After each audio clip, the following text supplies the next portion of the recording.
প্রিয় শিক্ষার্থীবৃন্দ, তোমাদের শুভেচ্ছা রইল। আমি মোহাম্মদ শাহিজুর রহমান, সহকারী অধ্যাপক, ভূগোল বিভাগ, বাঁকুড়া ডিগ্রি কলেজ। আজ আমি তোমাদের বিএ প্রথম বর্ষের ভূগোল প্রথম পত্রের বিষয় নিয়ে আলোচনা করব।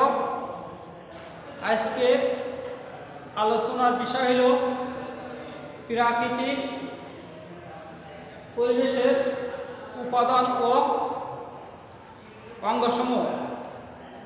শিক্ষার্থীবৃন্দ, তোমরা আজকে যে বিষয়টা আলোচনা হবে নিশ্চয় এই বিষয় সম্বন্ধে তোমাদের ধারণা আছে এবং বিস্তারিত আরও জানার জন্য আমি যে আলোচনাটা করব তোমরা মনোযোগ সহকারে শুনবে।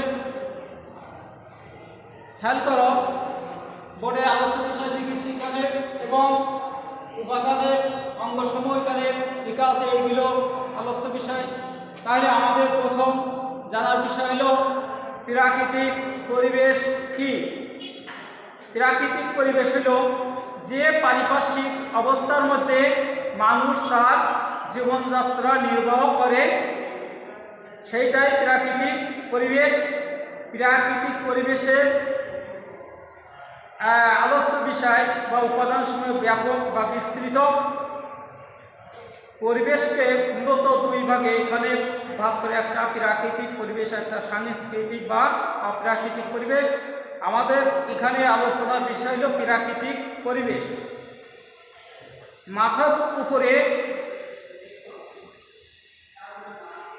মহাশূন্য থেকে নিচে মাটি পর্যন্ত যে বিষয়গুলো আমাদের চারপাশে আছে, এই বিষয়গুলো সমস্ত প্রাকৃতিক পরিবেশের উপাদানের অন্তর্ভুক্ত। এই জন্য বলা হয়েছে যে মানুষ তার পঞ্চেন্দ্রিয়ের মাধ্যমে অর্থাৎ চোখ, কান, জিহ্বা, নাসিকা এ সমস্ত মাধ্যমে যেগুলো শোনে, স্বাদ গ্রহণ করে, অনুভূতি প্রকাশ করে, এগুলো সবই পরিবেশের অন্তর্গত। অর্থাৎ প্রকৃতির দেওয়া বিষয়গুলো হলো প্রাকৃতিক পরিবেশের অন্তর্ভুক্ত বিষয়। এগুলো নিয়ে এখন আলোচনা করা হবে। প্রথম আমাদের প্রাকৃতিক পরিবেশের উপাদানগুলো হলো ভূপ্রকৃতি, ভৌগোলিক অবস্থান, নদ নদী, উপকূলরেখা, জলবায়ু, মৃত্তিকা, উদ্ভিজ্জ প্রাণী। প্রথম আমাদের আলোচনায় আসি ভূপ্রকৃতি। প্রকৃতির রূপ। প্রকৃতির রূপকে আমরা জানি তিন প্রকার, একটা পার্বত্যভূমি, একটা মালভূমি, একটা সমভূমি। পার্বত্য অঞ্চল অবশ্য আমাদের এলাকায় নাই, তবে বাংলাদেশেও আছে পার্বত্য অঞ্চল। এই পার্বত্য অঞ্চল, পাহাড় পার্বত্য অঞ্চল, এখানে দুর্গম অঞ্চল, এখানে জীবনযাত্রা নির্বাহ কষ্টকর, মানুষ এখানে স্বাচ্ছন্দ্যে বসবাস করতে পারে না, যোগাযোগ ব্যবস্থা, পরিবহন এগুলো ভালো না, কোনো ফসলাদি উৎপন্ন হয় না। তবু সেটা আমাদের প্রাকৃতিক পরিবেশের অন্তর্গত। কিছু কিছু লোক সেখানে বসবাস করে। দ্বিতীয়ত, মালভূমি অঞ্চলও বসবাসের জন্য খুব উপযোগী না। মালভূমি অঞ্চলও মৃত্তিকা অনুর্বর, সেখানে ফসল ভালো হয় না। তবে সেখানে কিছু খনিজ সম্পদ আছে, যেখানে পশুচারণ হয়। এই খনিজ সম্পদ এবং পশুচারণের পর নির্ভর করে কিছু কিছু লোক সেখানে বসবাস করে। পরবর্তীতে হল ভূপ্রকৃতির আরেকটা অংশ হইল, সেটা হলো সমভূমি অঞ্চল। অর্থাৎ আমরা যে অঞ্চলে বসবাস করছি এই অঞ্চলটা বিশেষ করে বাংলাদেশের দক্ষিণ পশ্চিম অঞ্চল, এই নদী বিধৌত পলি দ্বারা গঠিত, এটা সমভূমি অঞ্চল। বাংলাদেশের সমভূমি অঞ্চলের পরিমাণ বেশি। এই সমভূমি অঞ্চলে কৃষিকাজ বলো, যাতায়াত ব্যবস্থা, যোগাযোগ, শিল্প, বাণিজ্য সমস্ত সব কিছু ভালোভাবে হয়ে থাকে।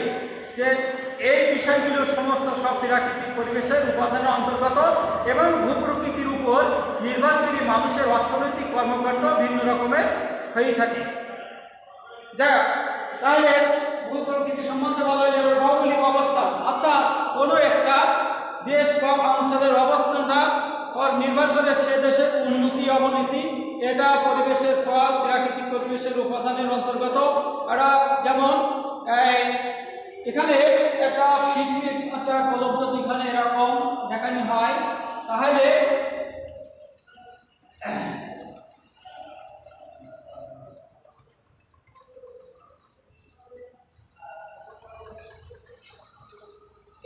মাঝখানের অংশ এটা হলো উষ্ণমণ্ডল অঞ্চল, এটা উষ্ণমণ্ডল, এটা নাতিশীতোষ্ণ মণ্ডল, এটা হচ্ছে মেরু অঞ্চল, এখানে ঠান্ডাবাসী। এখন এই তিনটি অঞ্চল এখানে যদি এটা উষ্ণ,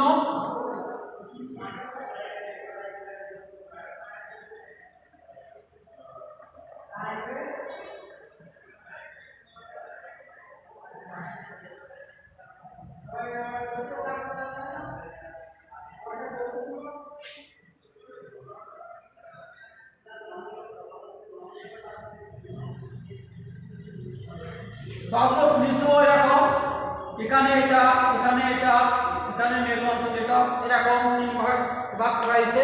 তাহলে দেখা যাচ্ছে যে উষ্ণ অঞ্চল যেখানে নিরক্ষ অঞ্চলে বলা হয় এই অঞ্চলে অত্যাধিক গরম, এই অঞ্চলে বৃষ্টিপাত বেশি, এই অঞ্চলে কৃষিকাজের জন্য কাজ কাম কষ্টকর, সেখানে ভালো হয় না।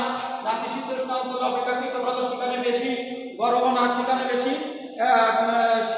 শীত না, নাতিশীতোষ্ণ অঞ্চলেরা উপযোগী। মেরু অঞ্চলে অত্যাধিক ঠান্ডা গরম অঞ্চল, এই অঞ্চলে মানুষ বসবাস করা খুবই কষ্টকর হয়ে যায়। তাহলে তিন ধরনের অবস্থান এখানে আছে। তারপরে আছে কোনো একটা দেশের অবস্থান যদি দ্বীপ আকারে হয়, তাহলে দ্বীপটা চতুর্দিক থেকে বিভিন্ন পানিপথে বিশেষ করে যোগাযোগ ব্যবস্থা ভালো থাকে, সেটা একটা উন্নতি লাভ করতে পারে।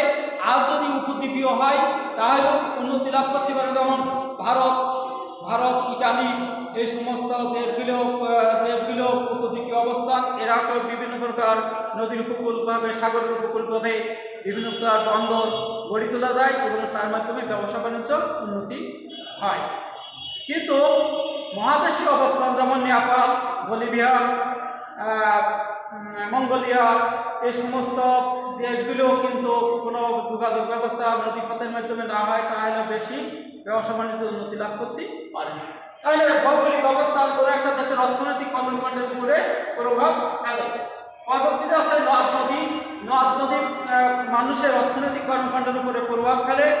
বিশেষ করে অতীতের ইতিহাস যদি খেয়াল করা হয় তাহলে দেখা যায় যে অধিকাংশ সভ্যতাগুলো নদীর তীরে গড়ে উঠেছে। ব্যাবিলনের সভ্যতা যদি বলা হয়, চীনের সভ্যতা বলা হয়, তাহলে দেখা যাচ্ছে এখানে ইউফ্রেটিস ও টাইগ্রিস নদীর পাশে একটা সভ্যতা গড়ে উঠেছে। এখানে চীনের হং এবং ইয়াংশিকিয়াং নদীর তীরে সৈনিক সভ্যতা গড়ে উঠেছে। ভারতে গঙ্গা আছে, সিন্ধু সভ্যতা, এখানে সিন্ধু সভ্যতা, এটাও কিন্তু একটা নদীর তীরে গড়ে উঠেছে। তাহলে নদীতে শুধু সভ্যতা গড়ে উঠেছে, তারপরে নদী পথে যাতায়াত এবং ব্যবসা বাণিজ্য উন্নতি হয়। দ্বিতীয়ত নদীর দ্বারা বিভিন্ন পলিবাহিত বিভিন্ন প্রকার নদীতে যে পলি জমা হয় পাশে, সেখান থেকে প্রচুর ফসল উৎপন্ন হয় এবং কৃষিকাজও করা হয়। তাহলে এখানে পর্বত আছে উপকূল রেখা কোনো একটা দেশের অর্থনৈতিক কর্মকাণ্ডের উপরে প্রভাব ফেলে। উপকূল রেখা যদি ভগ্ন হয়, অর্থাৎ কোনো দেশের প্রান্ত ভাগ যদি ভাঙা হয়, তাহলে সেখানে গভীরতা বেশি হয়, সেখানে সহজে বন্দর গড়ে ওঠে, জাহাজ চলাচল করতে সুবিধা হয়, ব্যবসা বাণিজ্য ভালো হয়। কিন্তু যদি উপকূল রেখা অভগ্ন হয়, অর্থাৎ এখানে বলা হয়েছে যে নরওয়ে উপকূলবর্তী অঞ্চল, এখানে কিন্তু তোমার ভগ্ন উপকূল রেখা। আবার আফ্রিকা মহাদেশের উপকূল ভাগ অভগ্ন হয়, বেশি একটা সেখানে বন্দর গড়ে উঠেনি। উত্তর আমেরিকার পূর্ব উপকূলে অনেক বন্দর গড়ে উঠেছে, এখানে উপকূল রেখা ভগ্ন। তাহলে উপকূল রেখা যদি ভগ্নের পরে কোনো দেশের বন্দর গড়ে ওঠায় এবং ব্যবসা বাণিজ্য নির্ভর করে। 5 নম্বর হচ্ছে জলবায়ু মানুষের কর্মকাণ্ডের উপরে প্রভাব ফেলে। যে জলবায়ুটা প্রাকৃতিক পরিবেশের উপাদান অন্তর্গত, জলবায়ুর উপরে নির্ভর করে মানুষের কর্মকাণ্ড বিভিন্ন দেশে বিভিন্ন রকম হয়ে থাকে। আমি একটু আগে দেখালাম, আগে একটা পয়েন্ট আলোচনা যে 3টি অঞ্চল, মেরু অঞ্চল, নাতিশীতোষ্ণ, উষ্ণ অঞ্চল, কিন্তু এগুলো কিন্তু এরকম তদ্রুপ জলবায়ু আছে। এখানে নিরুক্ত জলবায়ু, মৌসুমী জলবায়ু, তারপরে এখানে মেরুদেশীয় জলবায়ু, এরকম জলবায়ু আছে। তবে এই জলবায়ুটা মানুষের কর্মকাণ্ডের উপরে পুরো অনুকূল জলবায়ুতে স্বাচ্ছন্দ্যে চলাফেরা, ব্যবসা বাণিজ্য সমস্ত সবকিছু সম্ভব, কিন্তু প্রতিকূল জলবায়ুতে সেটা সম্ভব হয় না। কারণ মেরু অঞ্চলে ঠান্ডায় মানুষ অত্যাধিক টিকে থাকতে পারে না, সেখানে কর্মকাণ্ডে ব্যাঘাত ঘটে। যাই হোক, তাহলে জলবায়ুর উপরে এখানে মৃত্তিকা মৃত্তিকা মানুষের কর্মকাণ্ডের উপরে প্রভাব ফেলে। আমরা জানি মৃত্তিকা বিভিন্ন রকমের এই থাকে, বিশেষ করে উর্বর মৃত্তিকা, বেআঁশ মৃত্তিকা, বেলে মাটি, অর্থাৎ এখানে মাটির কথা বলা হয়েছে। তাহলে উর্বর মাটিতে সহজে ফসল ভালো হয় এবং ফসল ভালো হওয়াতে কৃষিকাজ সেখানে ভালো হয়। পক্ষান্তরে যে সমস্ত অঞ্চলগুলিতে মৃত্তিকা অনুর্বর, বিশেষ করে মরুভূমি অঞ্চল, সেখানে ফসল হয় না, কিন্তু নদীর দ্বারা বিধৌত পলিমৃত্তিকা উর্বর, এখানকার প্রকৃতি প্রচুর ফসল হয় এবং এই ফসলের উপর নির্ভর করে অনেক শিল্প প্রতিষ্ঠানও গড়ে ওঠে। তাহলে মৃত্তিকা দেখা যাচ্ছে যে অর্থনৈতিক কর্মকাণ্ডের উপর প্রভাব ফেলে, যেটা আমাদের পরিবেশের উপাদানের পরিবেশের উপাদান। পরবর্তীতে আছে উদ্ভিজ্জ। উদ্ভিজ্জ কর্মকাণ্ডের উপর প্রভাব ফেলে। বিশ্বের বিভিন্ন স্থানে বিভিন্ন প্রকার বনভূমি লক্ষ্য করা যায়। শুধু কোনো কোনো স্থানে ক্রান্তীয় পাতাঝরা অর্থাৎ পর্ণমোচী বৃক্ষ জন্মে, আবার কোনো কোনো জায়গায় বিশেষ করে এই পর্ণমোচী এবং পাতাঝরা বৃক্ষগুলো চিরহরিৎ বলা হয়। এগুলো আমাদের বাংলাদেশেও আছে। এক সিজনে পাতা ঝরে যায়, আবার কোনো কোনো বৃক্ষ সারা বছরে পাতা থাকে, চিরহরিৎ বলা হয়। আবার সর্ববর্গীয় বৃক্ষগুলো বেশিরভাগ ক্ষেত্রে শীতল অঞ্চলে লক্ষ্য করা যায়। আবার কিছু কিছু অঞ্চলে কিছু কিছু উদ্ভিদ আছে গুল্ম জাতীয় উদ্ভিদ, যেগুলো অল্প বৃষ্টিপাতযুক্ত অঞ্চলে হয়ে থাকে। এই অল্প বৃষ্টিপাতযুক্ত অঞ্চলে এই বৃষ্টিপাতের উপর নির্ভর করে কিছু তৃণজাতীয় গাছপালা জন্মালে সেখানে পশুচারণ ভূমি সহজে গড়ে ওঠে।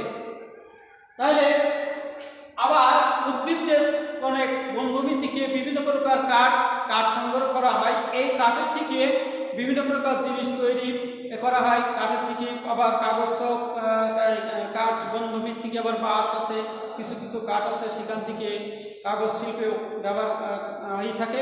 যাই হোক শিক্ষার্থীরা, আমরা পরবর্তী পয়েন্টে আলোচনা আছে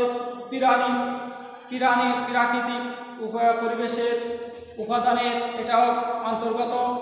প্রাণী মানুষের সেই আদিকাল থেকে দেখা যাচ্ছে যে প্রাণীদের বশ করিয়ে তাদের দ্বারা বিভিন্ন প্রকার হাল চাষ করা হয়েছে, এখনও করা হচ্ছে। আবার প্রাণীর বিভিন্ন মাংস, তারপরে ডিম, দুধ, পশম, এগুলো মানুষ দৈনন্দিন কাজে ব্যবহার করে যাচ্ছে। তারপরে প্রাণী আমাদের দৈনন্দিন জীবনে আরও অনেকগুলো চাহিদা পূরণ করে থাকে। লোম দ্বারা এই পশমির কিছু কিছু দেশ আছে যেগুলো তারা কাপড় তৈরি করে, আবার চামড়া দ্বারা বিভিন্ন প্রকার জুতা, ব্যাগ এই সমস্ত তৈরি করা হয়ে থাকে। যাই হোক শিক্ষার্থীরা, আজকে তোমাদের প্রাকৃতিক এই পরিবেশের উপাদানগুলো সম্বন্ধে ধারণা দেওয়া হলো। তোমরা মনোযোগ সহকারে এই জিনিসগুলো বাড়িতে পড়াশুনো করবে। জিনিসটা খুব কঠিন না, তোমরা বাড়িতে বই পড়লে আরও বুঝতে পারবে। যা আজকে তোমাদের অনলাইনের ক্লাসে এখানে শুভেচ্ছা জানিয়ে শেষ করছি।